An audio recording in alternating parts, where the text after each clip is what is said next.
Absen di pernikahan Kaisang Erina, Surya Paloh disebut ingin balas dendam kepada Jokowi.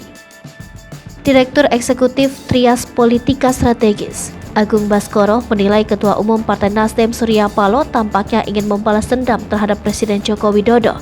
Hal itu merespons ketidakhadiran Surya Paloh pada pernikahan Kaisang Pangarep dan Erina Sofia Gudono pada Sabtu 10 Desember besok. Menurut Agung, ketidakhadiran Paloh merupakan sinyal bahwa ia juga bisa memberikan kode-kode politik kepada Jokowi.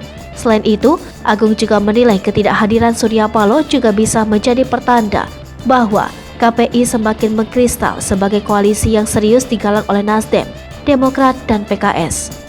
Namun ia menegaskan Menteri Nasdem di Kabinet Indonesia Maju berpotensi di reshuffle apabila aksi saling balas kode tersebut terus dilakukan.